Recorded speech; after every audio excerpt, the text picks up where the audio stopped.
Bom dia! Vamos sentar. Vamos começar com uma super curta aulinha. Uma revisão, é? Nem a pau. Ainda no IDMA, ok? E vamos parar para fazer a prova. E depois espero que a gente vai conseguir voltar para ter mais uma aulinha sobre outro módulo. Então, uma coisa que vocês não reclamaram na aula passada, e provavelmente eu vou botar a culpa em vocês, é que a gente não chegou a demonstrar que a φ é o que é? Multiplicativa, sim. E esse é um teorema bem interessante, bem profundo para eu falar, ok, esse é um simples exercício. Também a gente não demonstrou isso, mas isso realmente não é muito... Qual a resposta aqui?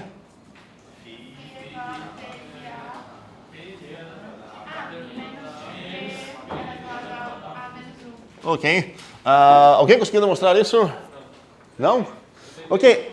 Esse assunto é dos assuntos que eu considero não apenas congruência, é até pré-FMC1. Obviamente, pré-FMC1 a gente nem conhece o que significa essa coisa aqui, ok? Mas no final das contas, sabendo a definição, eu estou procurando ver quantos, o quê? Quantos inteiros tenho? Até qual eu vou aqui? Ok. Que são o quê? Coprimos com esse cara, ok. Ok, talvez eu menti aqui. Não seria pré-FMC1, mas com certeza é pré-congruência, porque vamos acabar falando sobre coprimos e tudo mais, aí acaba sendo talvez complicado para FMC1. Uma ideia para visualizar bem isso, que vai ser bem parecida com outro objetivo que temos para demonstrar que a φ é multiplicativa. Ok, se olhar esses inteiros todos que tem aqui, ok, até o P elevado a quero contar quantos desses aqui são coprimos com P elevado a A. Isso não vai me ajudar muito. Aqui é óbvio que o P é primo, obviamente. Espero que somos suficientemente do bairro para saber o que significa. Então, em vez de listar todos os meus números aqui e tentar ver quantos deles são coprimos para falar que o φ dessa coisa vai ser tanto, eu vou parar até aqui o P. Então, aqui ia ser quem? Próximo? P mais 1, não sei por que estamos assim. Aqui seria P mais 2, blá, blá. Quem ia ser aqui? Quem? Não? Quem? 2P. Seria o P mais P, certo? Aqui seria o 2P. Ok, terminei.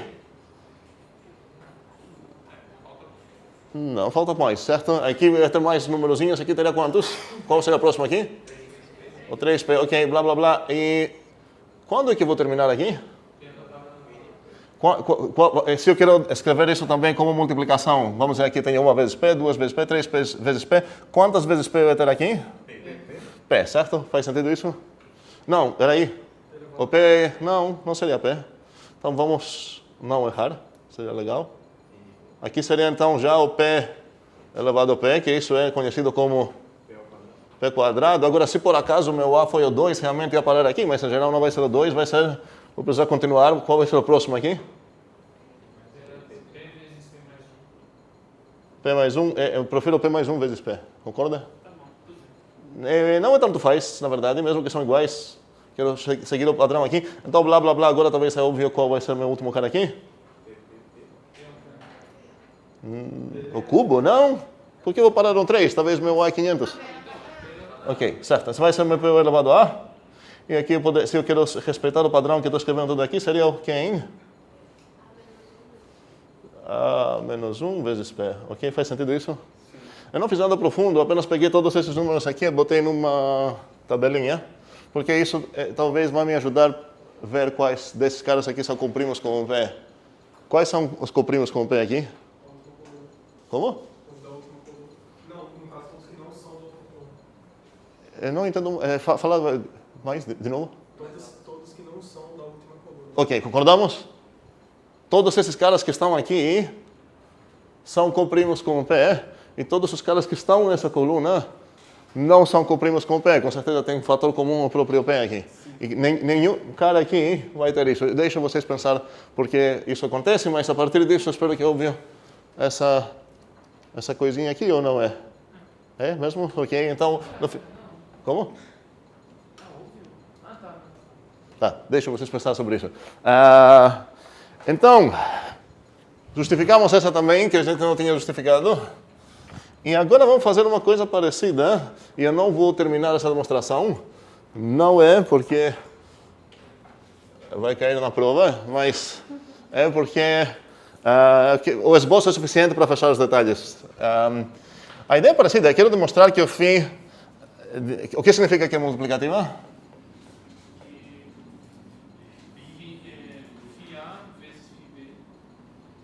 Porque eu preciso mais uma coisa aqui.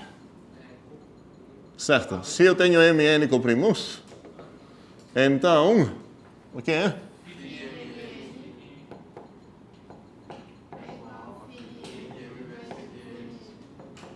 Ok. E aqui o implícito o que é? O implícito para todo m, para todo n, certo? Porque não faz parte, o m e n não são fixos aqui no meu escopo. Ok, e como eu vou fazer isso? Vou fazer uma coisa parecida com essa que eu fiz para cá. Vou pegar todos esses números, de 1 até qual? Quem? mn, sim. Vou pegar todos esses números, eu quero botar eles numa tabelinha. E agora, o próximo vai ser o 2, vai ser o 3, e... Aqui eu vou ter, por exemplo, o menos m menos 1. O próximo vai ser? M. Ok. O próximo aqui seria quem? M mais 1. Aqui? M mais 2. Ok, confio aqui, blá, blá, blá. Aqui seria quem? Seria 2m, certo? Mas e o M? Como? Você estava lembrando de MN? Sim, quero botar todos os números de 1 até o mn.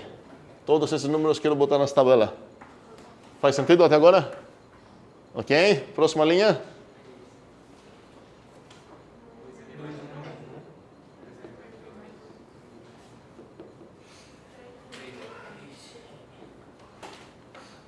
Quem vai ser aqui?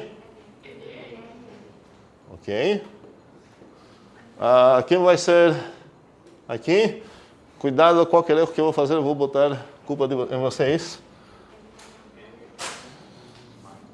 Um segundo. Quando vai ser aqui? N menos M? N menos 1 vezes M? Ok, alguém discorda aqui? Ninguém discorda? Ok, beleza. E o próximo ia ser aqui N menos 1 M mais 2. E vamos ver se realmente, se a gente seguir esse padrão aqui, o último cara ia ser quem? Ia ser o N menos 1 vezes M, mais o que está sendo somado aqui como último cara? Mais o M. Ok, se eu fizer a conta aqui, está certa? Não, peraí. Onde errei aqui? Sim, tá certa mesmo? Isso seria NM menos M mais M. Sim, tá certo. Ok. Ok, porque eu fiz toda essa tabelinha, vamos raciocinar um pouco. No final das contas, eu quero contar aqui quem? Comprimos com quem? Quero aqueles que são comprimos com o N, certo? Quero todos os x tais que esse carinha são 1. E espero que vocês tenham uma ideia sobre uma relação entre isso e isso. Eu não quero analisar isso muito agora, por certos motivos, mas talvez poderíamos falar que o x é coprimo com esses dois caras que são coprimos entre si, se é somente se ele é coprimo com esse cara, é coprimo com esse cara, ou algo parecido. Ok? E nesse caso, eu quero olhar agora apenas a primeira linha. Se eu olhar na primeira linha, e eu quero contar apenas todos os caras que são coprimos com o M. Ok? Certos caras aqui vão ser coprimos com M. A pergunta é quantos vão ser? Como? Φ de M. Então aqui tenho φ de M carinhas, que são, aqui, certo? Φ de M carinhas, que são todos coprimos com M. Vamos pegar um deles, vamos chamar ele de R. E vamos pintar a coluna dele de outra cor. Supondo que temos R. Ok, perfeito. Qual vai ser a próxima coisa aqui? Não seria R mais, seria algo mais R, certo? Agora a pergunta é quanto seria esse algo aqui? M mais R, e aqui seria... E toda essa coluna eu pintei vermelha, ok? E aqui seria... Tá certo? Ok. Agora uma coisa que eu não sei se quero dar a resposta não, mas para pensar. Faz sentido afirmar... A gente começou com o R sendo o quê? Um coprimo com o M. Faz sentido afirmar que todos esses caras aqui são coprimos com M?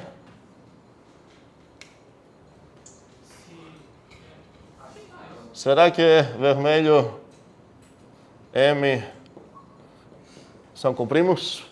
Onde, na verdade, vermelho não é apenas esse cara aqui, ok? Mas são todas as colunas onde o primeiro carinha foi coprimo com o M. Alguém que acha que sim, poderia dar alguma assim, ideia ou por quê? Eu acho que sim, porque o MDC de A e B também é o MDC do resto de B com o resto da divisão de A por B. Aí esse R seria tipo o resto. Ok, uma coisa para testar aqui seria se é válido então que o MR vai acabar sendo igual ao QM mais R, que é quase o que Ian falou. Não, M. Sim, M, ok, obrigado. Então isso, peraí, isso seria melhor escrever assim, ok? E tendo essa coisa, podemos realmente verificar que todos esses caras que têm essa forma lá vão ter o mesmo MDC que o R tinha, só que o R tinha quanto? 1, então todos esses caras aqui são coprimos. Coprimos com quem? Com o M. Ok, mas no final das contas eu não quero apenas aqueles que são coprimos com o M, eu quero aqueles... Então aqui tenho várias colunas vermelhas, certo? Talvez tenha mais uma coluna vermelha aqui, talvez essa coluna também é vermelha, não sei, ok? Faz sentido? Na verdade essa vai ser, né? E essa vai ser também, né? Ok, mas talvez, enfim, tenha umas FDM colunas vermelhas aqui. E agora quero contar, apagar desses caras aqui, todos os caras que não são coprimos com o... Quem? Com o N. A ideia é, tendo essa coisa, eu quero apenas aqueles caras que são coprimos tanto com o M quanto com o N. Eu já foquei apenas os vermelhos, porque apenas os vermelhos são coprimos com M. Agora quero, em cada coluna vermelha, ficar apenas com os caras que são coprimos com o N. Só que não preciso realmente achar quem é. Não preciso saber se esse cara é coprimo com N, esse cara é coprimo, talvez esse não é. Não me importo com isso. O que me importa aqui? Para responder na pergunta que eu quero responder. Como assim o R? Não. Eu sei que o R é coprimo com M, certo? Mas não me importa saber quais aqui realmente são coprimos com N. Gostaria de saber o que mesmo? Quantos? Certo? Porque no final das contas, a coisa que eu quero demonstrar tem a ver com quantidades. Então, se quem chegar a falar para mim, olha, em cada coluna tem 5, sei lá, coprimos com N, eu sei a resposta. Vai ser 5 vezes FDM, certo? Porque eu tenho FDM coluna, se eu sei que cada coluna tem 5, blá blá. Mas talvez na primeira coluna tem 3 coprimos com N, na segunda tem 8 coprimos com N, não sei o que é. Isso não vai ser verdade. Alguém tem alguma ideia por quê? Vamos lá, quantos coprimos tem nessa coluna aqui especificamente? Vamos dizer assim. São coprimos com N, certo?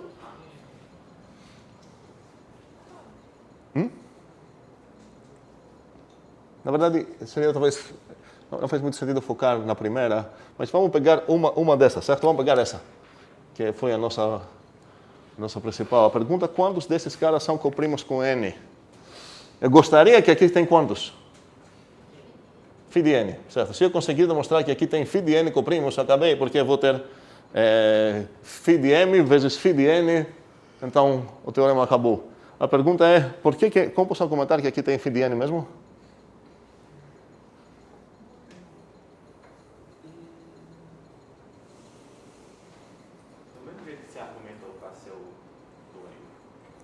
Do mesmo jeito que eu argumentei o quê?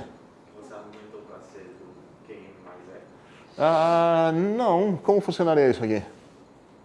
Não, então. Eu acho que eu estou entendendo alguma coisa. A gente mesmo construiu quase como se fosse uma matriz de tamanho φdn por φdn. Não. É de tamanho m por n. Então, Certo? ok. Então, qual é o que eu estou pensando? Se a gente tem o tamanho n nas linhas, vamos dizer assim, a gente tem que tirar, entre aspas, as que são coprimos. Um segundo. As linhas são n em quantidade, as colunas são m em quantidade, certo? A gente poderia ter começado de outra maneira, mas a gente começou focado nas colunas. Olhando apenas o primeiro cara, para pegar apenas aqueles que são coprimos com m, e agora olhar em coluna de todos eles. Então já eliminei muita coisa da minha tabela original, fiquei apenas com as colunas, certo? Então deve ser o processo agora, só que pegando só as linhas que tem um copinho de n multiplicando o m ali. Ou não? Tu está falando que poderia fazer a mesma coisa pelas linhas? Não sei se poderia, eu estou falando que em tese é isso que eu ia tentar fazer. Não, porque aqui a gente aproveitou o fato que são arrumados os números nessa maneira que nos deu essa coisa aqui. Se eu tentar trocar linhas por colunas, eu deveria pegar como linha aqui o tamanho n, e aqui teria uma coisa parecida para começar, mas nesse caso eu não poderia aproveitar a mesma ideia para as colunas. O início faz sentido aproveitar essa ideia, é bem simples e acabou praticamente. Então eu não sei para onde ir. Faz sentido a gente pensar que a mesma quantidade de coprimos entre 1 e n é a mesma quantidade entre n mais 1 e 2n? Tipo, se eu pegar intervalos iguais, eu vou encontrar... Eu não entendi. Eu estava tentando, porque eu sei que essa coluna tem n elementos. Qual? Essa aqui? Sim. Essa coluna tem n elementos, isso sabemos. A pergunta é quantos deles são coprimos com n, certo? Eu pensei em algo tipo, no intervalo de 1 a n, eu sei que são potente de n. E daí, no intervalo também com n elementos, manteria isso de algum jeito? Não tem nada. Acho que entendi o que você quis dizer com intervalo, mas no caso não podemos considerar essas coisas como intervalo mesmo. Números consecutivos. Quantos números consecutivos? Mas são consecutivos aqui, olha esses números aqui. Esse é o R, esse é o M mais R, esse é o 2M mais R. Consecutivos não são. Vou dar uma dica para vocês pensarem, vamos parar esse assunto aqui. A ideia é mostrar que aqui tem um sistema completo de resíduos.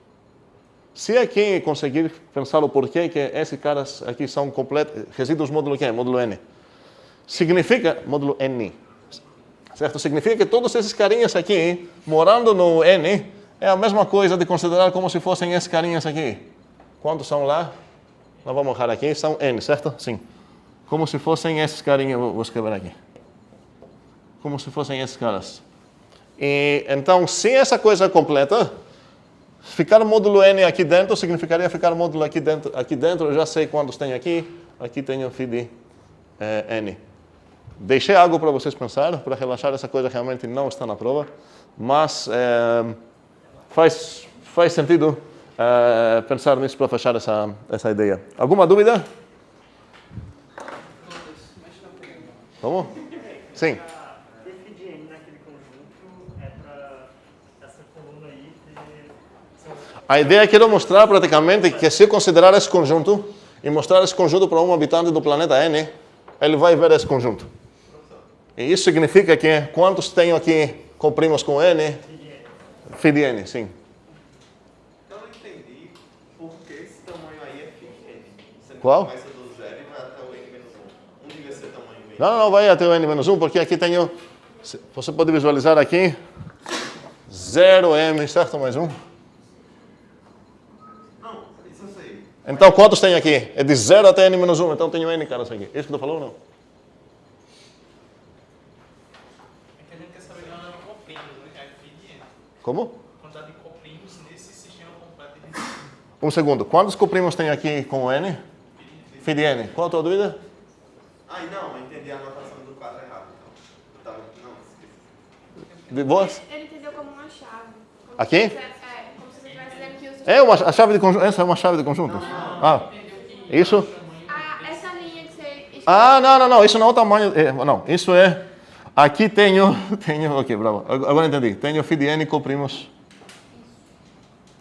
com n. Ok? É isso que eu estou falando? Ok, obrigado. Bem, posso apagar isso agora. Temos ainda uns minutinhos para ver um pouco mais como vai funcionar essa ideia de criptografia que a gente tocou um pouco na última aula. A gente viu tudo, exceto a coisa legal que é para ver sobre criptografia. Eu vou descrever um processinho de como funciona essa coisa e vou mostrar certos buracos para vocês pensarem justificar o porquê que essas coisas realmente são válidas. No final das contas, o que queremos aproveitar, sem morrer, se a gente pensar um pouco o que está acontecendo, é que temos certos problemas que conseguimos resolver rapidamente, que a gente encontrou nas aulas, e sobrevive um grande que a gente não sabe resolver rapidamente. Qual é? Como? Fatorização, certo? A fatorização ainda continua difícil. E a fatorização e qualquer coisa que a gente usa fatorização para responder nela, certo? Para a primalidade, que a ideia mais boba era começar fatorizando, a gente estava perdido falando que primalidade também deve ser uma coisa que demora demais. Por quê? Porque primeiramente para você fatorizar é ver quantos fatores você tem. Até o momento que a gente percebeu que tem outra maneira para testar para números que são primos ou não, que não envolve algo lento, e nesse momento a gente fala, ok, beleza, então testar para primos é uma coisa rápida agora, e por esse motivo achar primos também é uma coisa rápida, mas continua difícil fatorizar. E uma outra coisa que, na verdade isso eu vou deixar como pergunta. Então vamos ver mais ou menos o que acontece. Eu quero trabalhar com uma hipótese bem realista, bem simples, que eu quero mandar praticamente um número para uma pessoa e não quero que o resto que vai ficar no caminho conseguir saber qual o número que eu realmente escrevi. Por que isso é uma coisa simples? Porque no final das contas, se eu quero mandar um texto, sei lá, hello, isso significa que eu já tenho uma maneira de mapear cada caractere de ASCII para um número. Então vamos dizer que, sei lá, eu não sei agora quais são, vou falar uma besteira e vou fazer uma maneira super besteira, mas funciona. Vamos dizer que o H foi, sei lá, o 65, o E foi o, não sei, 60, esse foi o 72, nem vai ser correto isso porque não estou respeitando a ordem do alfabeto aqui, mas estou dando apenas um exemplo, e isso vai ser, sei lá, o 80, ok? Então, no final das contas, se eu quero mandar o hello, eu posso pensar o quê?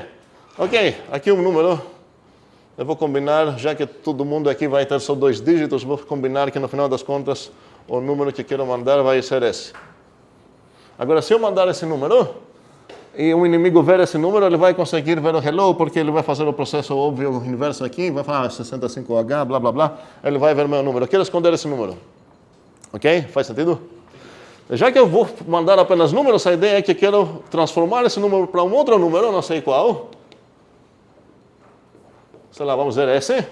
E agora o meu inimigo vai ver essa coisa aqui, ele não vai saber qual foi o número original. E essa coisa vai chegar no meu recipiente que eu queria ver isso, ele vai receber esse número, vai fazer algo que ele sabe fazer, e ele vai chegar aqui. Ok? Faz sentido o setting aqui? Uma dificuldade super simples para responder como que a gente pode superar essa dificuldade é o que acontece. Eu vou trabalhar um módulo, um certo número grande em nzão, e a ideia é que essa coisa é menor que o nzão. Posso pensar, sei lá, que o nzão pode ser 30... É uma coisa que tem quantidade de dígitos, vamos dizer, tanta. Então, essa coisa, obviamente, é menor que o meu n. E agora, uma pergunta que quero que vocês respondam rápido aqui. Por que isso não é limitante para mim? Parece que tem uma limitação aqui, que se eu quero escrever muita coisa, blá, blá, blá, blá, uma mensagem inteira lá, eu vou ocupar esse espaço e não vou conseguir mandar a mensagem. Como posso superar esse problema facilmente? Multiplicando. Qual número com quê? Não, peraí. A ideia é que meu Nzão aqui, vamos ver que é... Não sei quem é. Quantos dígitos tem aqui? Tenho 10 dígitos. Ok, vamos ver que meu Nzão, então, é esse número aqui. Ok. Esse cara, com certeza, eu já tenho módulo N. Ele mesmo, ok? Agora a pergunta é se eu quero mandar um cara bem maior. O que eu posso fazer então? Uma mensagem que tem muito mais conteúdo do que me permite meu Nzão. Eu não posso trocar meu Nzão. A ideia é que eu não vou trocar meu Nzão. Ficar alguma forma no primeiro número que você tem para poder deixar ele menor do que o tamanho do que o Nzão. Não, mas assim vou ter problema. Por exemplo, se eu pegar esse número que pode ser maior, eu pegar ele módulo, esse cara aqui, eu vou ter um problema. Qual vai ser o meu problema? Como? A mensagem original se perde, né? Pois é, porque vou ter duas coisas diferentes correspondendo na mesma mensagem, certo? Então não posso aplicar essa coisa modular para falar, ok, qualquer coisa vou fazer caber aqui. Não tem nenhuma esperança pensar que numa quantidade fixa vou conseguir botar uma quantidade arbitrária de informação lá, certo? Aqui só tenho tantos bits, certo? Então o que eu vou fazer? Usar vários. Vários o quê? Tipo, se uma caixinha tem um limite, eu vou usar várias caixinhas. Exatamente. Não é nada mais que isso. Então, se uma mensagem é grande, vou cortar ela. Aqui, eu vou mandar cada parte separada. Ok? Então, esse problema não é nada demais. Faz sentido isso para todos? Ok. Vamos ver agora como que vai funcionar essa ideia toda. A ideia é... Ok. Vamos trabalhar com um parzinho de chaves, que isso já é diferente com o que a gente tinha até agora, onde uma vai ser privada e outra vai ser pública. Isso significa que que quero conseguir comunicar em segredo com várias pessoas, eu vou fazer um processo e criar duas chaves, entre aspas, certo? Uma eu vou guardar para mim, não vou compartilhar com ninguém, e a outra eu vou mandar para todo mundo, vou mandar no meu site, eu vou compartilhar livremente. Uma metáfora assim um pouco que corresponde um pouco na vida real seria se eu tenho um parzinho de uma chave mesmo e esqueço sempre como é o nome desse objetinho aqui. Cadeado. Como é? Cadeado, sim. Pronto, então vamos dizer que eu tenho uma chave e um cadeado que a chave consegue abrir esse cadeado, e agora eu vou guardar a chave para mim, não vou mostrar para ninguém, mas eu vou mandar cadeados para todo mundo. Isso significa que qualquer pessoa que quer mandar algo para mim em segredo pode aproveitar o cadeado que ela tem, botar a mensagem dela numa caixinha e mandar de volta para mim. Faz sentido isso? Ela está segura porque as outras pessoas envolvidas no processo de até essa coisa chegar em mim vão ver essa caixinha. Ela está travada com o meu cadeado, sim, mas eu sou a única pessoa que tem a chave, certo? Então elas vão passar, finalmente vou pegar essa coisa, ok? Tem um probleminha com que a gente não vamos ver hoje, na verdade, provavelmente, ou vamos ver em algum pequeno Zuli, não sei lá onde. O problema é que quando vou receber essa coisa, eu não vou saber realmente quem é que fez isso. Imagina, então, será que Pedro quer falar para mim sim, certo? Mas quando chega a caixinha aqui que ele já travou, a mensagem é sim, e Yasmin pega essa coisa, joga fora, pega uma outra caixinha, escreve não, trava com o meu cadeado e ela manda para mim como supostamente foi a partir de Pedro que chegou. Eu vou abrir essa coisa e vou achar, não, ele mandou não, ok? Então tem uma coisa lá que tem a ver com autenticidade. Obrigado. Que tem a ver com assinaturas, e uma coisa super legal que a gente pode usar no mesmo processo. Eu vou deixar vocês pensar como dando umas dicas para garantir como assinar também documentos. A gente não vai precisar de nenhuma tecnologia matemática diferente do que tudo que temos visto até agora aqui. Tanto para criptografar e garantir que ninguém viu essa coisa, e também para ter uma maneira que Pedro pode assinar, e eu vou ter certeza que quem escreveu essa coisa é Pedro e nenhum impostor. Sim, tem uma dúvida alguém? Não? Ok, beleza. Então essa vai ser mais ou menos a ideia. E vamos ver como vou começar o processo para... Ok.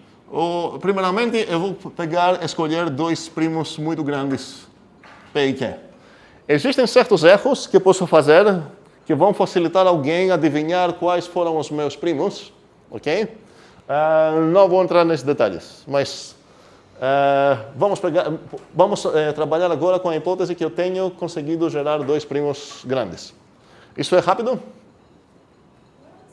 É sim? Por quê?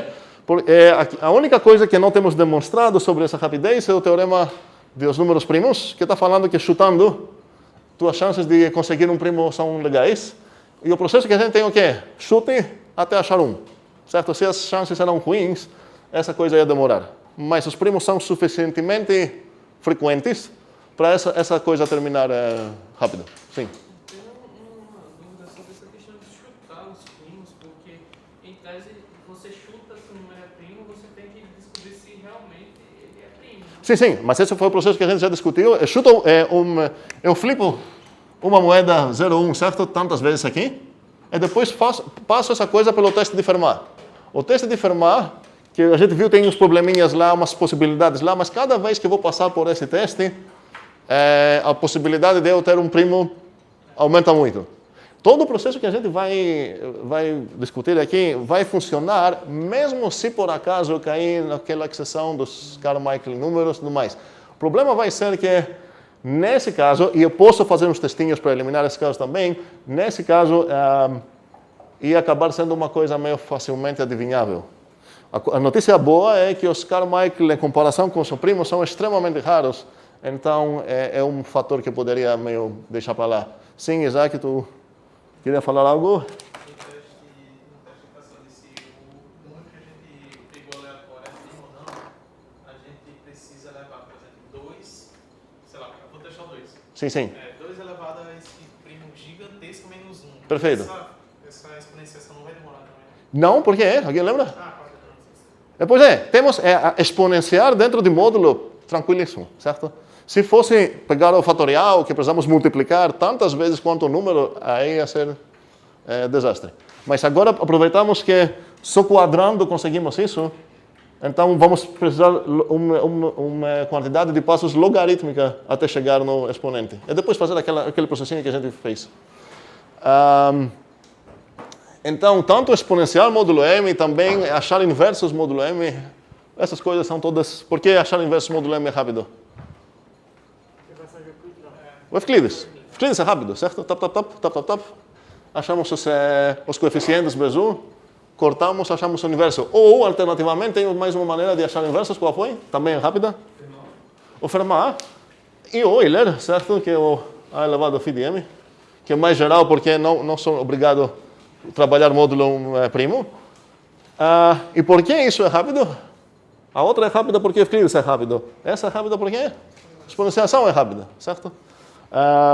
Bem, ok, então, todas essas coisas são rápidas e a fatorização continua sendo devagar. E toda essa ideia que a gente vai descrever aqui depende, está precisando essa distinção entre fatorização ser difícil e todas as outras coisas que a gente discutiu serem rápidas. Porque para funcionar esse sistema, eu preciso, de uma maneira rápida, fazer isso, preciso, de uma maneira rápida, trancar minha mensagem. E, desculpa, a pessoa que vai mandar para mim a mensagem precisa ter uma maneira rápida para trancar essa mensagem. Não vale a pena se até criptografar eu vou ter 3.000 anos, certo? Então, recebendo a mensagem criptografada, eu preciso de uma maneira rápida para ler minha mensagem. E a ideia é que qualquer outra pessoa, se ela quer abrir, fazer a mesma coisa, ela não vai ter um algoritmo rápido para fazer isso, vai ter apenas coisa de bruta força, e isso vai me proteger que minha mensagem está segura pelo menos para os próximos, 2.000 anos. E talvez não me importa se alguém achar o meu segredo no ano 4022. Talvez. Ok? Faz sentido isso? Para todos? Ok. Então vamos ver mais ou menos como funciona e acho que os detalhes vão ficar um pouco implícitos ou assim, como exercícios para pensar. Eu começo então gerando 2 primos P, que isso é muito rápido para mim, certo? A segunda coisa que quero fazer é multiplicar esses 2 caras. Eu vou chamar essa coisa de N, ok? Super rápido também, uma multiplicação só, não é um processo assim grande para fazer. Eu tenho agora nas minhas mãos o produto do P, Q e o N. E vou escrever aqui quais vão ser minha chave pública, a informação que eu vou publicar para todo mundo, é minha chave privada, sim. Agora, eu quero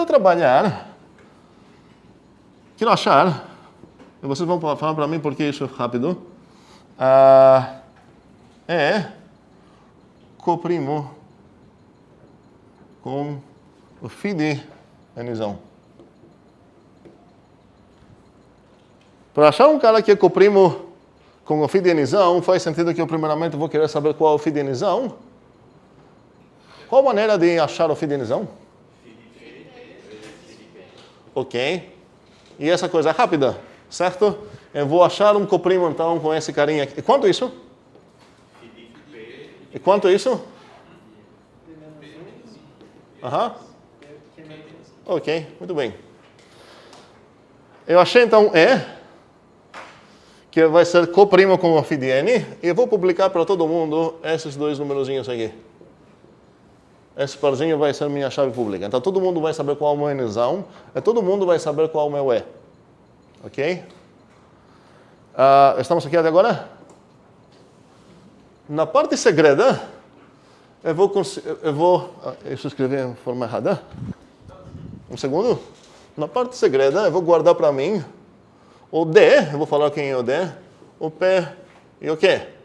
O D aqui é um inverso, e nem preciso falar na verdade, mas enfim, um inverso de E. E agora a pergunta é...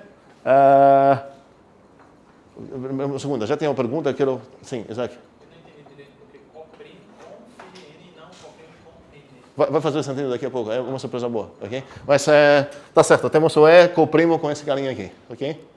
E agora eu estou escolhendo um inverso de E módulo esse carinha lá, módulo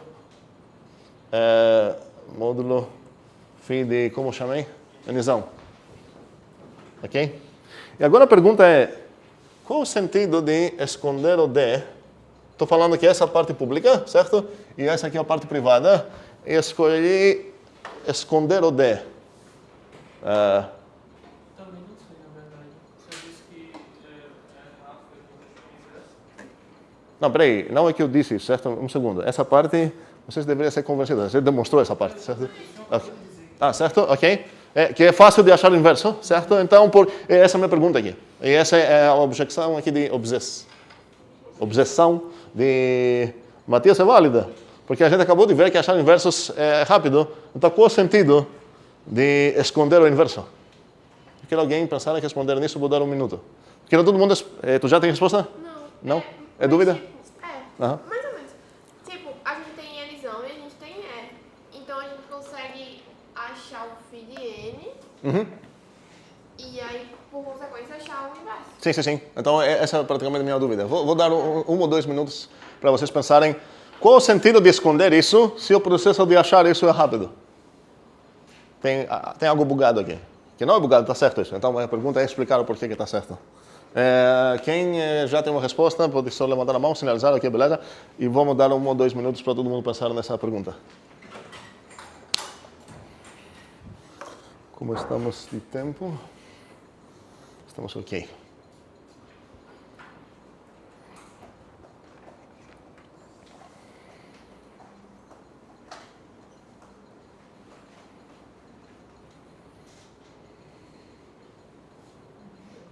Alguma ideia? Tem Isaac, uma ideia? Isaac, fala. Eu não sei como encaixar, mas você tem inverso de alguma coisa, você pode, num processo, multiplicar, sei lá, por esse número gigante, e você tira uma parte que, digamos que você tem, sei lá, 42, você multiplica por um primo muito grande, se você multiplicar pelo inverso, você tira esse primo que você meio que cancela essa parte e deixa sua mensagem original. Não, calma, porque inverso significa que o E e o D, certo, são um módulo φ de nzão, certo? Isso. Módulo φ de nzão. Então, a ideia é que eu já sei o E, todo mundo sabe o E, mas o D eu só guardei para mim. A pergunta é por que seria difícil achar esse D aqui? Se achar o inverso é fácil. Porque é um inverso específico. Você tem que tentar. Tá bem? Porque módulo φ, você precisa do P e do Q Qual L? Qual? Preciso pegar aqui para achar quem? Para achar o feed N. Sim, como que eu vou achar Para achar o inverso de alguém é fácil se eu sei qual módulo que estou trabalhando. Mas aqui estou trabalhando o módulo feed Nzão. Qual o feed Nzão? Eu sei o Nzão, não é escondido. Mas para conseguir um inverso aqui, eu precisaria calcular o feed Nzão. E como que eu vou achar o feed Nzão? Nzão não é primo, então seria trabalhoso. O Nzão não é primo, realmente, ele é um produto de primos. Preciso fatorizar o Nzão para achar o P e o Q dele. E isso vai demorar demais. Então, por isso eu considero que o feed Nzão é tanto importante esconder quanto... Por isso eu não publiquei lá, certo? Se alguém achar o feed Nzão, já era, ok? Essa é a ideia. Então, eu estou escondendo qual é esse número. Mesmo que todo mundo sabe o N, eles não sabem essa coisinha aqui, certo? Que o produto deles é Nzão, e isso significa que eles não conseguem rapidamente achar um inverso de E, porque eles sequer sabem qual é o módulo para achar esse inverso. Faz sentido o que eu falei? Ok. Esse é todo o processo que é para descrever. Agora basta só falar como que vai funcionar trancar algo e destrancar algo, destravar algo, como falar.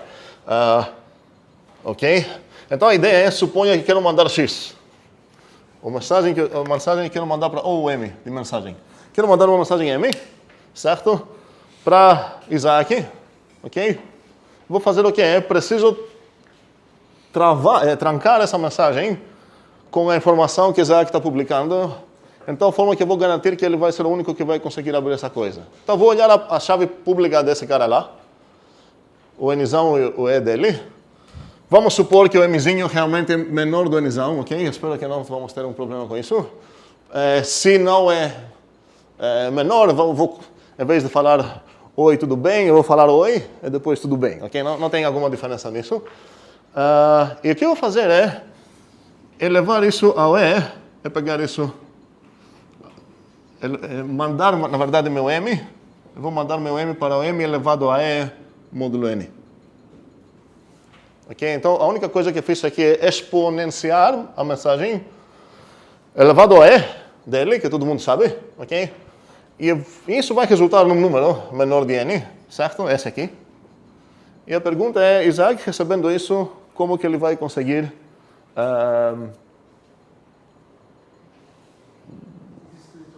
Obrigado. Descriptografar essa coisa, porque o que ele precisa ver nas mãos deles, precisa achar o M, certo? Faz sentido para todos essa ideia? E... Como? Espera aí. Eu quero mandar o M para ele sem ninguém ver. O processo que eu vou fazer para transformar ele, depois todo mundo vai ver esse resultado. E ele vai chegar finalmente nas mãos de Isaac. A ideia é que Isaac precisa ter uma maneira de fazer algo que vai transformar essa coisa estranha, que ninguém vai conseguir entender o que é, para a mensagem original M. Porque o que todo mundo vai ver vai ser o M elevado a N modulado por N. Certo? Então isso vai ser um outro número. Certo? Vamos dizer que comecei com, sei lá, os 179. Esse é o segredo, certo? Fiz esse processo lá, chegou outro número que era, sei lá, 302. Agora todo mundo vai ver o 302, mas não sabe o que fazer para revelar a mensagem original. E o que Isaac vai fazer para ver a mensagem original é pegar essa coisa que ele já recebeu e elevar ao D. E a esperança é, e isso precisamos demonstrar, que se ele fizer isso, ele vai achar o quê? Esse vai ser o próprio M se trabalhar módulo Nzão. Não demonstrei isso. Temos todas as ferramentas, e não é difícil de demonstrar. Temos todas as ferramentas para fechar essa coisa com os teoreminhas e toda a teoria que temos. E como falei, a única coisa que a gente não justificou ainda seria qual foi mesmo? Pode parecer sorte o fato que a gente acerta com tanta facilidade primos. Não é sorte, é um teorema, só que isso fica fora do nosso alcance. Sim, Isaac está na fila primeiro, pode falar? Voltando lá naquele P e Q tem primos muito grandes. Quando a gente está pensando no on-type pad, que a gente manda, encripta a mensagem já aparece. Não, essa coisa está segura. Inclusive, deveria pelo menos falar para vocês que cada vez que vocês criam uma chave de SSH, eu espero que mais que um de vocês já criou uma chave SSH para, sei lá, comunicar com o GitHub ou para qualquer coisa. No teu terminal você vai escrever SSH keygen. O que acontece nesse momento é que está sendo geradas essas duas coisas. Uma chave pública e uma chave privada. E a ideia é que a chave pública é aquela que você vai mandar para todo mundo, você vai botar no teu site, sei lá o quê, e a chave privada você vai compartilhar com ninguém. E você manda para o GitHub essa parte aqui, para o GitHub saber como comunicar seguramente contigo, mas você não vai mandar para ninguém essa coisa. E se você perder essa, a ideia é que você já vai precisar gerar um novo parzinho de chaves. Mas, com o mesmo parzinho de chaves, voltando à tua pergunta, eu não tenho limite de quantas mensagens vou conseguir. Vou fazer esse processo aqui. Talvez é questão de tempo, depois de, sei lá, 200 anos, alguém vai conseguir finalmente fatorizar a minha unizão. Então, se alguém fatorizar a minha unizão, minha chave já está bugada. Já está insegura, preciso descartar essa chave, gerar outra com outro unizão, outro P, outro Q. E só para dar assim, uma ideia de como poderia ser um processo ruim, para uma ideia de qual seria a ruim ideia de P e Q. Mesmo que os P e Q são primos grandes, por exemplo, se são muito perto entre eles, não seria uma ideia muito boa. O cara vai pegar o unizão lá, vai falar, ok, provavelmente ele pegou próximos grandes, eu vou olhar perto do raiz de n, certo? Procurar priminhos aqui, não tem tanta coisa aqui para achar priminhos, e vou tentar ver se esses priminhos realmente são os priminhos do meu cara. Então eu quero grandes, eu quero relativamente perto, um pode ser muito diferente que o outro, mas não quero que eles também são perto demais, porque isso vai facilitar adivinhar o processo. Um outro detalhe que eu falei na aula passada também, que é importantíssimo, é que o processo de como que eu vou esconder minha informação é conhecido por todo mundo. Não é como aqueles processos de esteganografia, que eu preciso falar, olha, veja lá a primeira letra de cada, será, de cada palavra para ver a mensagem original, e você está vendo uma mensagem escondida dentro de outra. Se alguém saber qual é o algoritmo que estou usando lá para fazer isso, vai saber qual a mensagem que quero mandar. Mas aqui o algoritmo é conhecido por todo mundo. Pronto, sim. E dúvidas? Sim. O passo 3 de achar um Q cooperando com FIDN processo específico? Não importa quem você vai achar. Boa pergunta. Você precisa apenas um cara que vai ser coprimo com... por que eu vou querer ele coprimo? Porque eu quero achar o inverso dele, certo? Então, não poderia pegar um cara que não seria coprimo. Outra, sim, que val? As informações privadas, quando você vai enviar, se a pessoa não tinha chave Não, já. não, a privada não vou enviar. Privada, mesmo que eu queira comunicar seguramente contigo, você nunca vai ver minha coisa privada. Você vai aproveitar minha informação pública para esconder informações que você vai mandar para mim. A minha coisa privada é como se fosse a chavinha do cadeado que eu falei. Eu vou mandar meu cadeado para todo mundo aqui, mas você não precisa... eu deveria falar isso. É como se eu estou mandando meu cadeado aberto para todo mundo. Eu deveria falar disso, obrigado. Na metáfora de cadeado e chave, eu estou fazendo cópias de cadeados que são todas assim, abertas. Então todo mundo pode pegar essa, botar numa caixa e fechar essa coisa, mas ninguém tem como abrir isso sem ter a chave. Então nessa metáfora que eu estou te dando, eu não vou te dar minha chave, mas também você não precisa da minha chave para mandar algo em segredo para mim. Quando eu vou querer responder para Kival, eu vou precisar do cadeado aberto dele para escrever minha resposta e mandar de volta. Faz sentido isso? Sim. Falou que poderia ser qualquer coprimo, o exemplo. Qualquer coprimo, sim, eu não vou pegar uma coisa trivial, senão vou pegar certo? Pois é. Isso seria bem bugado aqui. Precisa um carinha que vai ter um certo inverso e vai ser meio difícil adivinhar esse... Sim. Então, digamos que, sei lá, o mais... que deixaria mais embaralhado seria o Emen. Não, se você pegar já o 3, por exemplo, um priminho pequeno, por que priminho? Porque garantidamente vai ser coprimo com essa coisa que ele precisa ser coprimo. Se pegar um priminho pequeno, normalmente vai servir, tu não vai ter problema. Você não quer uma coisa trivial, tipo realmente o 1, porque o inverso de 1 é o próprio 1, nem o nzão menos 1, porque o inverso dele vai ser o nzão menos 1 também, mas pegando outro cara vai servir bem. Sim? Então, no processo de comunicação que os dois lados têm que estar criptografados, seriam pares-chaves? Sim, eu quero falar contigo, eu tenho minha pública e minha privada. Eu sou o único que tem minha privada, todo mundo tem minha pública, todo mundo pode mandar para mim. Se eu quero responder para qualquer pessoa que respondeu, eu preciso ter acesso na pública dela e a gente consegue comunicar infinitamente qualquer coisa que queremos comunicar.